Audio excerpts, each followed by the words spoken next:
Good morning. Welcome to day one of Rev Exchange. My name is Cheryl Martin, and I've been asked to MC for today's program, so you'll be seeing me hop up and down, and you should listen, because I might have important information that would be key for you to get. But we have a terrific program, and lots and lots of exciting things to talk about, debate about. And so let's get going into this. As you can see in the program, I founded Harwich Partners after several years at ARPA-E with the goal of helping public and private entities bring new technologies to market. And so the very first thing that I was involved in, and the first phone call I got was from Richard, saying, help us in New York bring these REV demonstration projects into existence, help them bring us to fruition, help us with that different conversation. And so I've been engaged as well along the way with what is the process of innovation that we need to create, because innovation is a creative process. And certainly as we look at the utility sector conversation, it's not been about innovation in that manifestation, right? As one utility executive who is in the room said to me 6 months ago, Cheryl, you got to understand, experiments and electricity do not belong in the same sentence, right?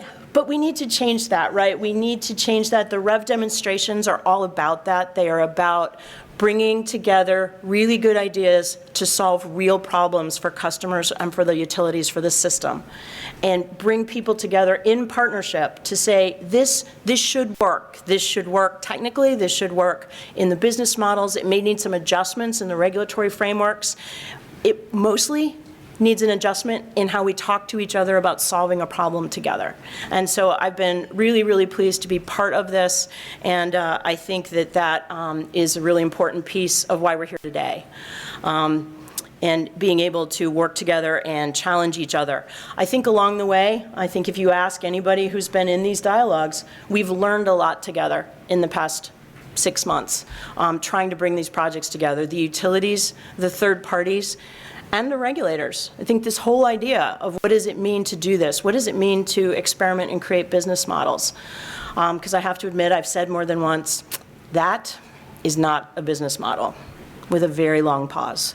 And then we take that idea and we tear it apart and pull it back together, and they have become things that are active business models. And we're going to do those experiments going forward in the demonstrations, and we're going to have new demonstrations that are in the pipelines and new ones that hopefully will come out of things that you think of and choose to be part of and engage in that risky conversation about, can we solve this problem together?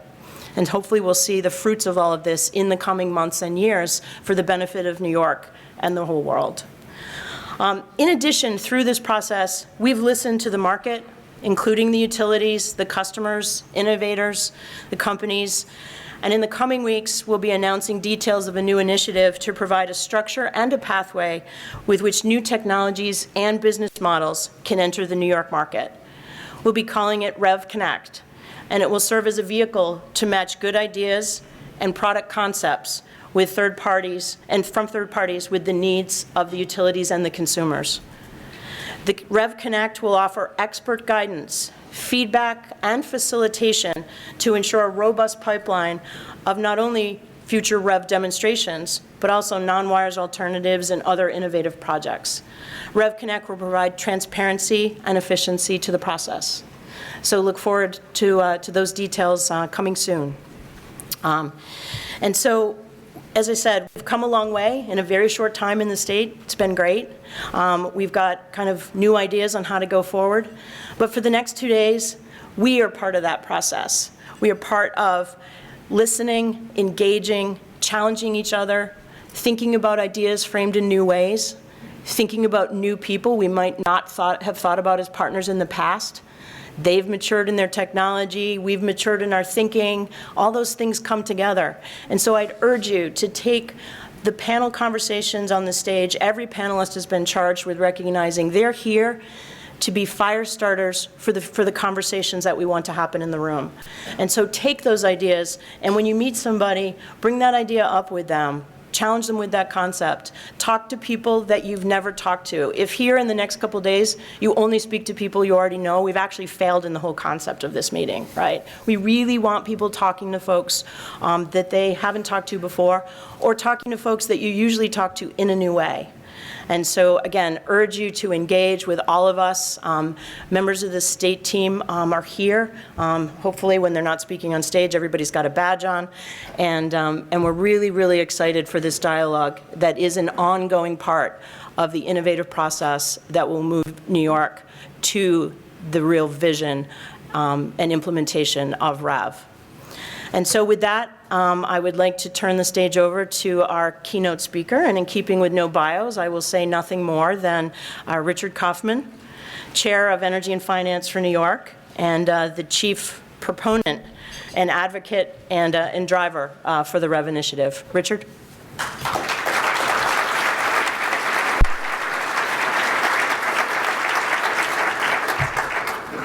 Thanks, Cheryl, and I'm very glad that I made that call to you. So we're gathered here at an auspicious time in New York. It's Climate Week.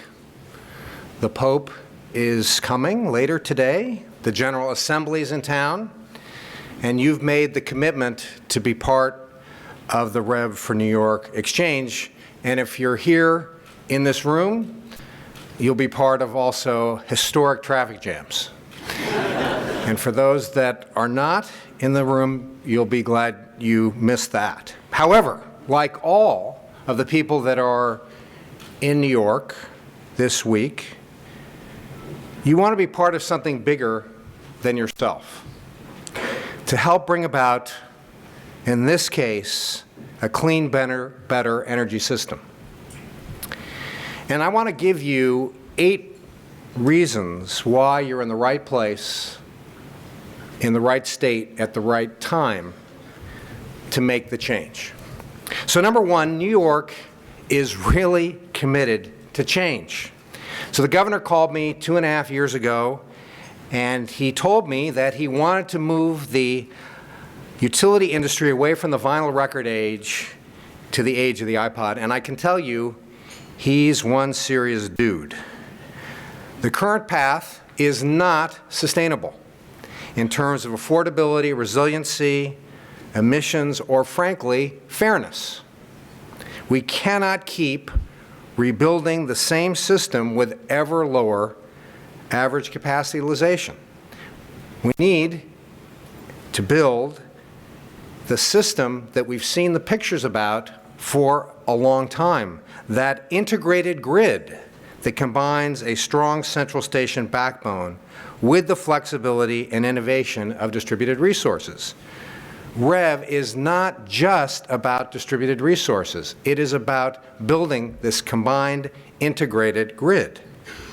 And building this new system creates economic opportunity, innovation, gives customers more choice and value, and that's our policy from the governor on down to the rest of us, to the energy team, and you'll be hearing from other members of the energy team today. You'll be hearing from Gil Quinones, you'll be hearing from John Rhodes, and you'll be hearing from Audrey Zibelman, and you'll see others of us around in the crowd. And we are acting to bring this future grid to today, because number 2 is we are not just talk, we are action. So I can tell you that the governor does not like ing words, as in considering, proposing, planning, evaluating. He does not like those words. He likes ed words, as in constructed, enacted, completed, finished. Welcome to my world. So here's a partial list of the things that we've done. I guess done is an ed word. You have to kind of look at it for a second. In the last 2.5 years. So REV is the brand of everything that we're doing, and I just realized that I made an oops there. It's a, doing is an ing word, to build the integrated grid. So what is REV? REV is the is the regulatory reform of the utility industry. Track 1 is done. Track 2 is underway. The Con Ed's Brooklyn Queen demand Management is an example of a different way of utilities committing capital using distributed solutions instead of a $1 billion-plus substation. There are 11 REV demonstration projects of new utility and third-party business models that were filed with DPS in July. There's a lot more to be done on the regulatory front, to be sure, but we are well underway. REV is New York Sun.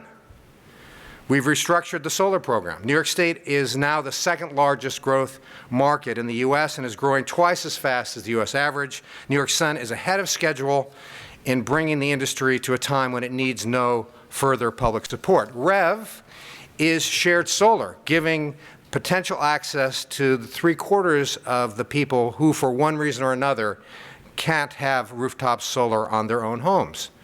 REV is K through solar, the New York Power Authority's initiative to deploy solar on schools. Over 1,000 schools across the state have signed up so far, and that's another way that we can build scale in the solar industry. REV is the Green Bank.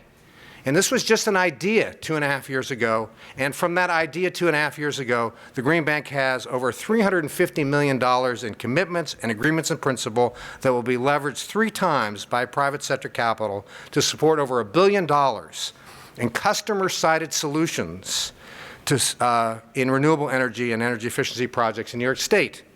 So the Green Bank, you can think about it, is the financing engine to support development of competitive markets.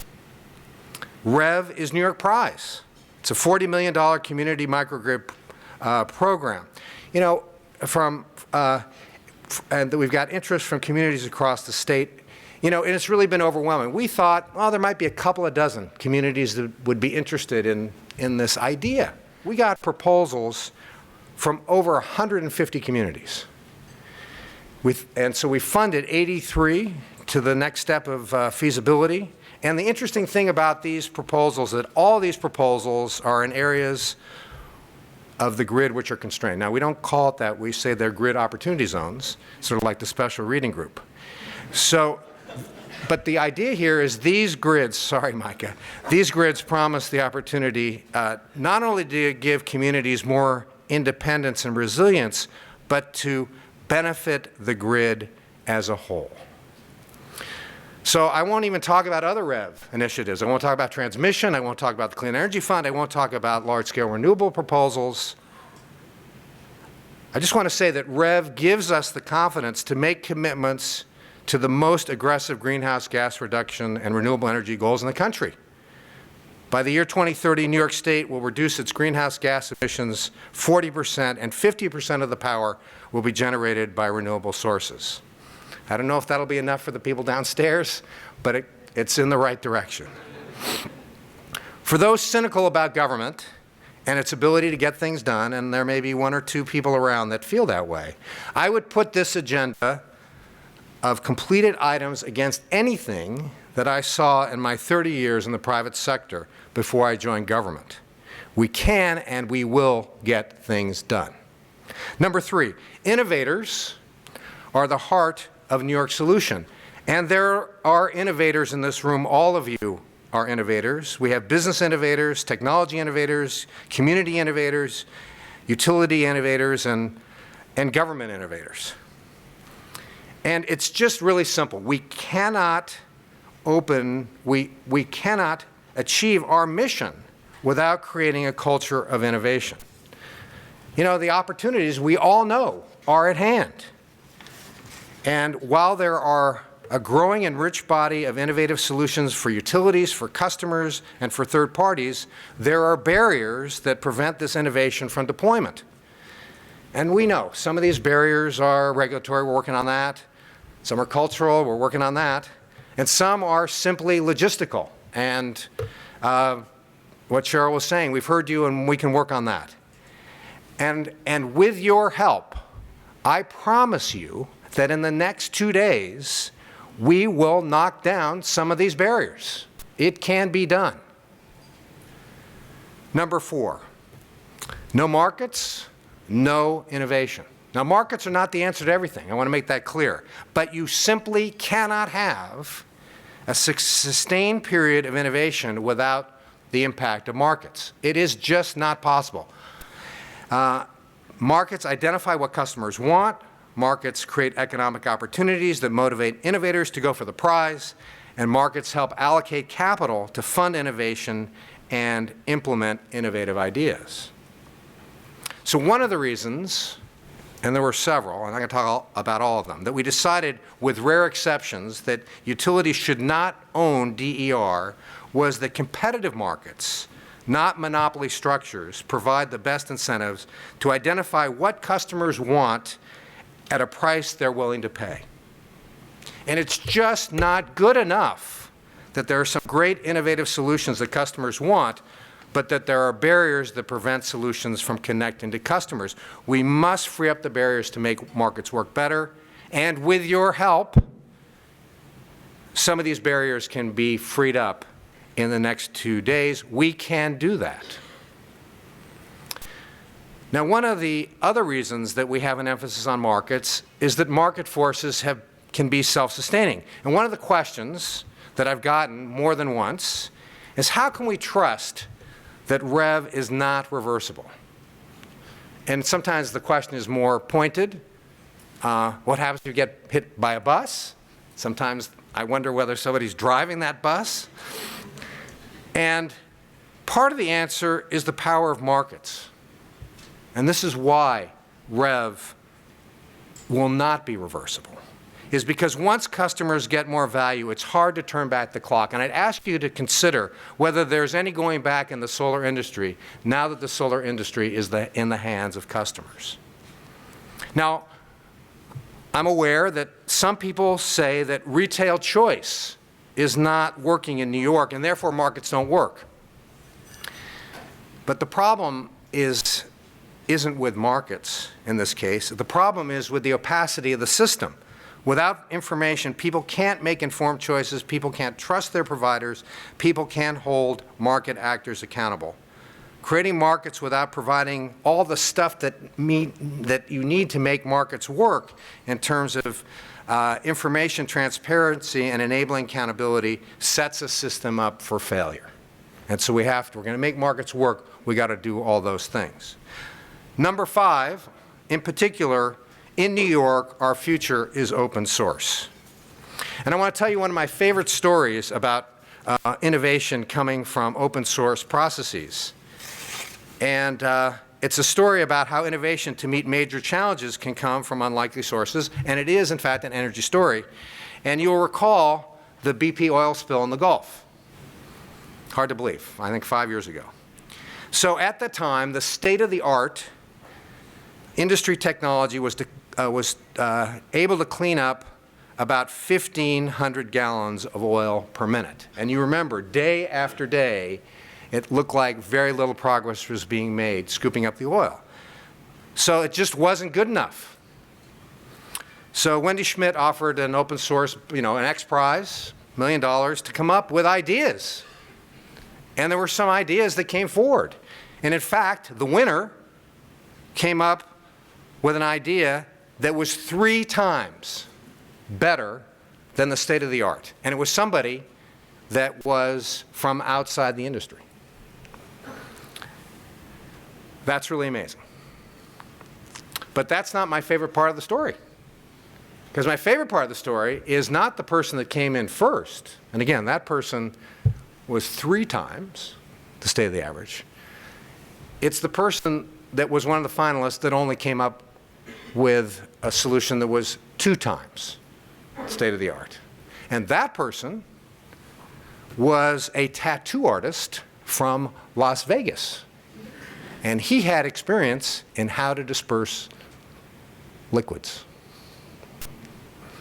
So the point of the story is not that we need more tattoo artists necessarily, but we can't build a culture of innovation without more open source processes relating to data and problems and platforms. And we know from Con Ed's BQDM project that open source processes bring innovation to the grid. I think Con Ed, when it went out with the market problem as opposed to a predetermined solution, they were surprised by the number, the breadth, and the quality of responses that came back from the market. And we need to do that all the time. We're advocating for transparency in resource planning, transparency in problem solving, transparency in systems. The more information in the market and the more open the processes, the greater the solutions can be and the sooner they can come to market. Number 6, REV demonstrations. REV demonstrations are the tip of the spear of innovation. And we know, all of you in this room, you know, sometimes there are easier ways to make a living than the stuff that we're trying to do. Making change is hard. It involves meaningful change in business model and culture of utilities, third parties, and government. It's really systemic. The great thing about the demonstrations, and this was our idea, because we knew it was going to be hard to make change and let's get started, demonstrations allow parties to get started on things that are REV-like without having to get into philosophical debates about the utility end state. If I hear that one more time, I'm going to, jump off the stage. In conference rooms, on whiteboards, during events like this, utilities and third parties can evolve relationships from being vendors and competitors to a different kind of relationship, to being partners and customers. REV demonstrations also give the opportunity for regulatory staff to become more responsive to the timing and considerations of markets. And ongoing REV demonstrations help create a pipeline and process for an innovation culture. All right, number 7, and this is where we're coming close here to the end, so I really want you to pay attention to this one. I want you to consider this one idea. If we start with the customer and work backwards, there's a lot of value to discover. So we want you to think big in the next set of REV demonstrations. And so I want you to please consider for a minute the customer's bill. So in your mind, bring up the bill.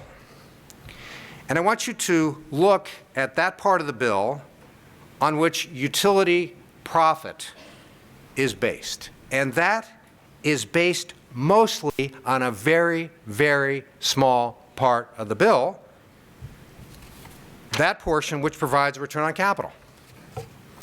Much of the delivery part of the bill, and I'm not even talking about the power part, much of the delivery part of the bill relates to various expenses and costs which are a pass-through or recovered through rates without utility profit. So please think about the entire cost chain when considering a REV demonstration and how reducing it can help customers, utilities, and third parties. So as an example, let's start with something that were in several of the first demonstration projects. So let's consider a distributed solution that'll shift load. And again, some of the existing demonstration projects have utilities helping to market distributed solutions to customers, because customers are interested in this kind of stuff. So it's good for utilities to do this. They're helping customers. And it's good financially for utilities under these because they get paid fees from third parties for originating projects. So it's good for utilities. It's good for third parties because they'll do more projects and therefore can pay utilities for helping them to originate those projects. So it's good for them.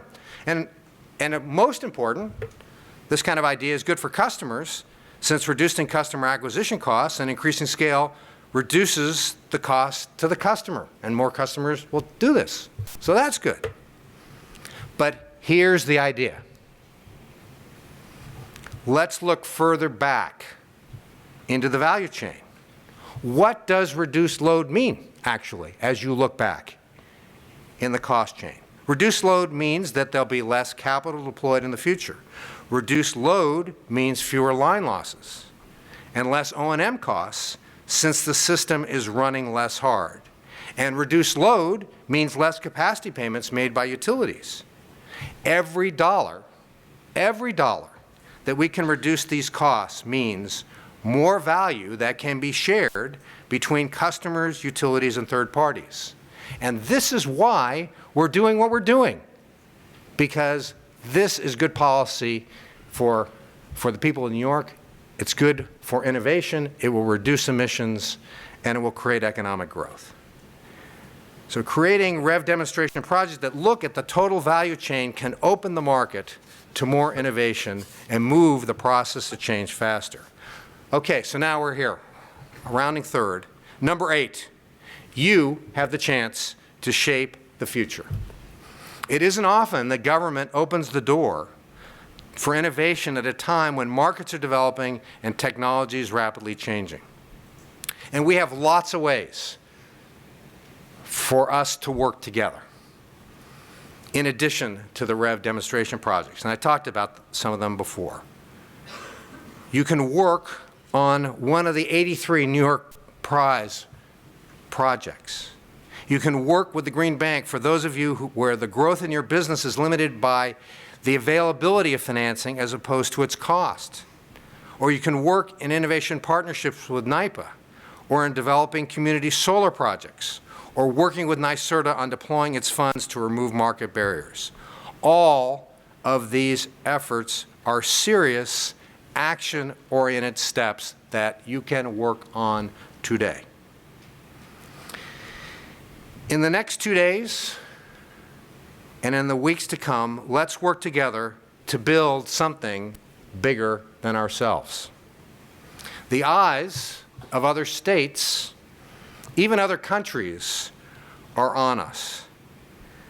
And unlike Vegas, where there are tattoo artists working on solutions to problems, what stays in New York doesn't stay in New York. Because if we can make it here, we can make it everywhere. Thank you very much.